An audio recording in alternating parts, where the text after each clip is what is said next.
Today in cloud gaming news, we're going to be talking about Fortnite OG, GeForce Now selling out of premium subscriptions in the EU, and server outages.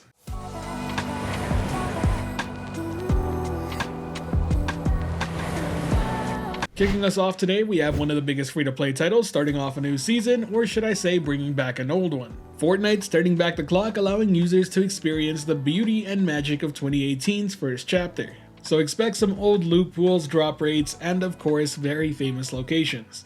But if you're worried about being stuck in the past, worry not. Each week they'll be adding some more loot drops and loot pool items that will remind you of what made that first year special. Be it the Grappler, Boogie Bomb, Quad Crasher, Mounted Turret, X4 Stormwing, or Pirate Cannon, it's all going to be added at some point in time. The release of this season has been absolutely massive for Fortnite, beating their all-time 24-hour peak of over 5,200,000 players. So if you've been waiting for a good excuse to check out some good old Fortnite, now's never been a better time, and you can do so on GeForce Now, Amazon Luna, Xbox Cloud Gaming, PlayStation Plus, and Boosteroid.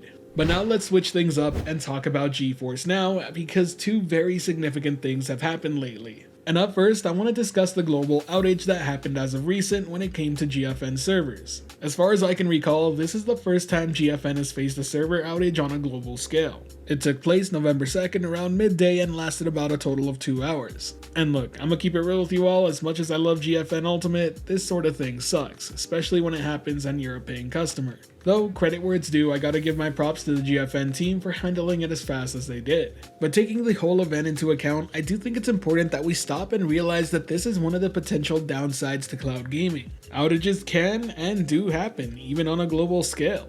And yeah, it sucks, but it's the reality of the world we live in. On the bright side of things though, this shouldn't happen too often. In fact, this is the first time I've experienced it with GeForce Now, and I've been using it from the start. So that's ears without issue. And sure, I've had a server local to me go down, but it usually just connects you to the next closest thing, which is good enough until they get it back up and running. I guess what I'm really trying to get at here is that while you have every right to complain and say it sucks as a paying customer, it's important to remind ourselves that when there's an outage at this scale, things tend to be out of the parent company's hands.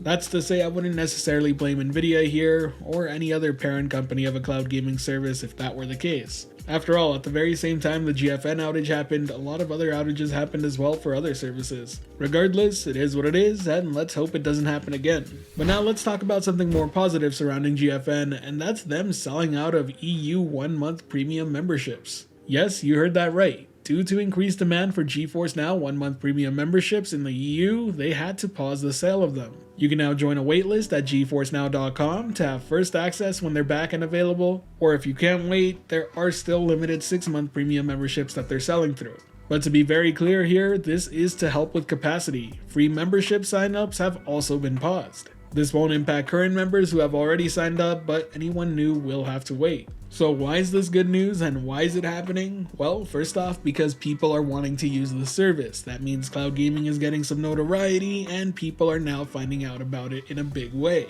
At least enough so to actually overshoot Nvidia's expectations for what they were going to sell here. And make no mistake, that's absolutely fantastic news because that means more and more people want to do some cloud gaming. But what in the world led to all this interest? Well, without a doubt, all the content that's been releasing on GFN. Be it the deal with Microsoft and bringing some of the biggest Xbox hits via Game Pass to the service, or scoring some absolutely major AAA titles day one, such as Baldur's Gate 3, Alan Wake 2, and much more. Better yet, maybe it's just them increasing the overall output of how many games they keep bringing over each and every week. Seriously, there was a time and place where I used to cover each and every title coming out each week because there was enough time to do so in a video.